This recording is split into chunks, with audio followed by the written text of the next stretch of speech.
Hello everyone and welcome back. I am Duke Silver. Today we're going to be playing some Brother Gambler.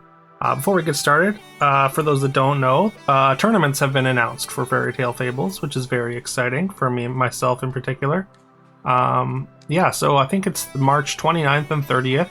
There's going to be a 2-day tournament, kind of like how we had back in Storybook Brawl days.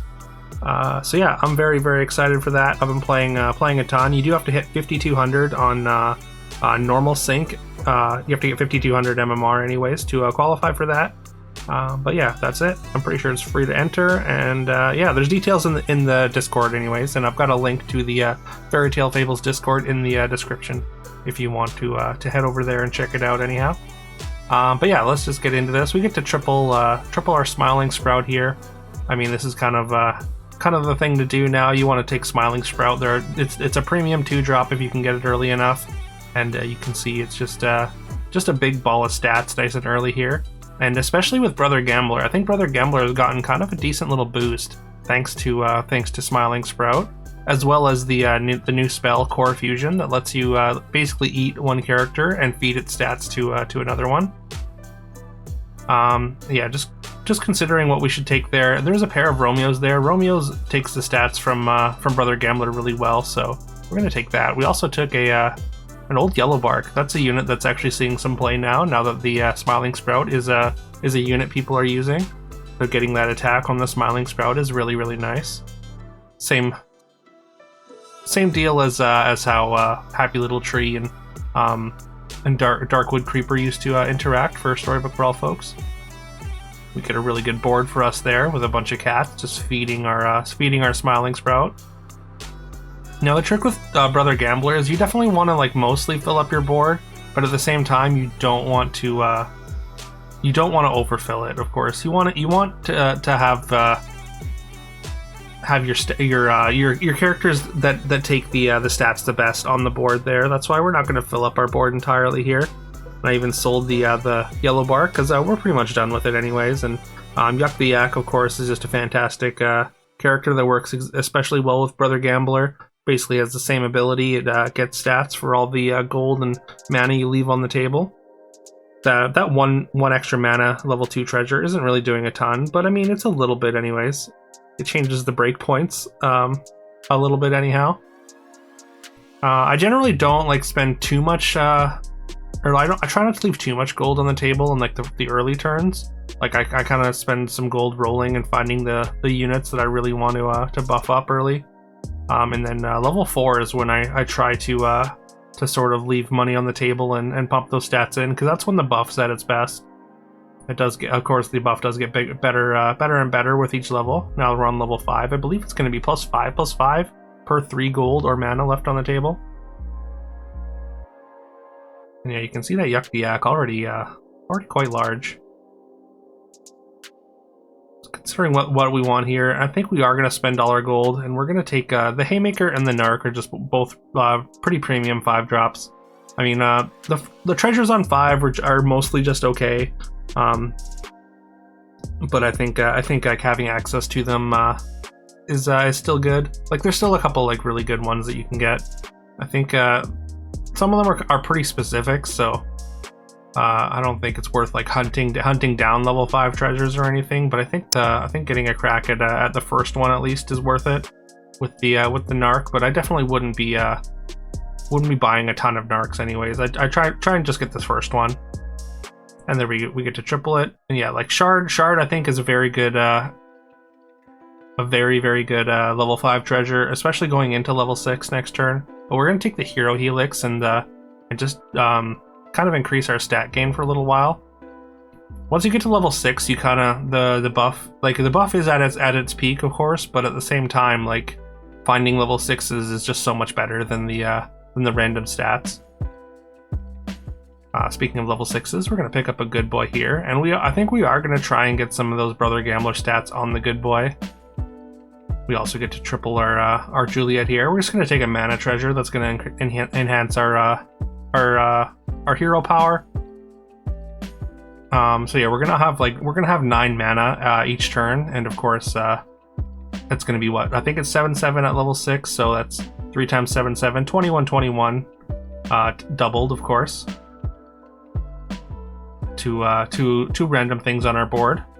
So it's a lot. 42 is a lot of stats, even just with just the mana there. And yeah, if it hits the good boy, then that's really, really good. We got some stats onto the good boy there.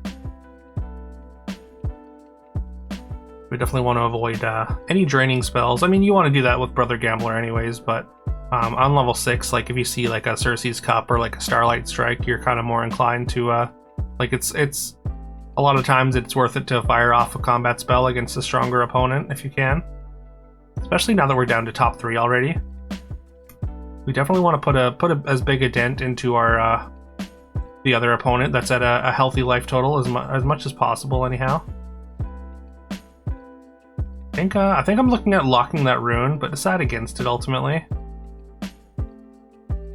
Okay, we actually got a really good amount of stats on both our good boys there. This is a pretty decently sized dwarf board. They do have a treasure map, which is a little bit scary. They managed a tie there. I think we're a fair amount stronger, but combat RNG doesn't necessarily work in our favor. I mean, maybe we're not that strong. We just have a couple good boys and a Romeo Juliet sort of package anyhow. Alright, there's a Merlin. I do like Merlin quite a bit, especially within the good boy comp, because like you do kind of want treasures to go along with it, but if you can get like a Divine Messenger with a Merlin and like a Gwyn, like the stats do add up quite a bit. We're just gonna lock a second Merlin here. But it's a good ranged character that puts stats on the good boy, and the second Merlin actually increases those stats by quite a bit. Like it's a unit that really compounds on itself really, really well in multiples. Yeah, we're gonna take the second one, of course. And yeah, because of that aura, so like the aura applies to itself, so like it gives +4/+4, and then it gives 8/8 by itself. So the second one is going to make each of them give 12/12, so they're going to be applied twice instead. So instead of 16/16, it goes up to 24/24, which is a fair amount of stats on, especially on a good boy.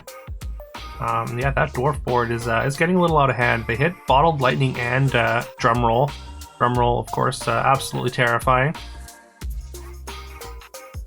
Drumroll, definitely an overtuned treasure. I don't know if it needs to go to 7. I feel like some of the comps that rely on entrance maybe just need to be reworked actually. So like maybe have some more comps that rely on aura or maybe even boost or something. Just something's just so like the Drumroll isn't like the best possible treasure you can get. At least sort of spread the love around a little bit maybe. Yeah, we did pick up a BLT there, hoping to sort of even the odds, but yeah, they just have way too many stats. Even with this rune on our golden good boy, and the golden good boy is not small, so we're throwing a lot of stats around. But those dwarves are multiplying their stats very well. But we do get a huge power spike here, as we're gonna get a doppelganger diamond with our Merlin triple. So we're gonna be able to summon our golden good boy, or copy of our golden good boy. And it's gonna have the rune effect. I believe it has the rune effect, anyways. I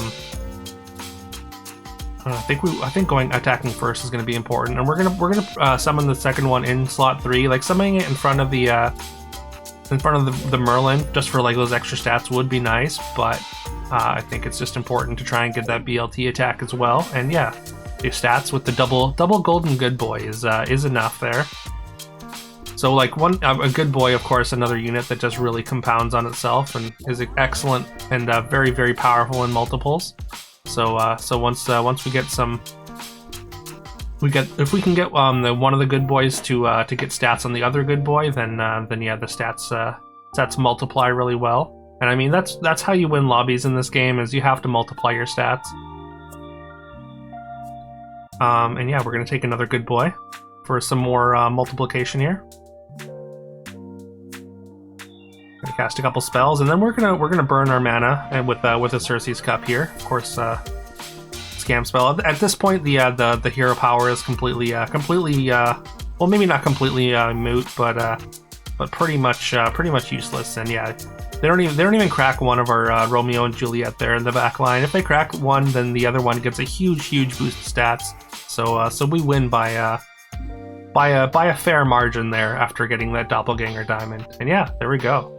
Dwarves can be scary, but good boy also multiplies stats. So it came pretty close. We dropped down to 2 HP, but we managed to find the right treasure to power spike and pull ahead.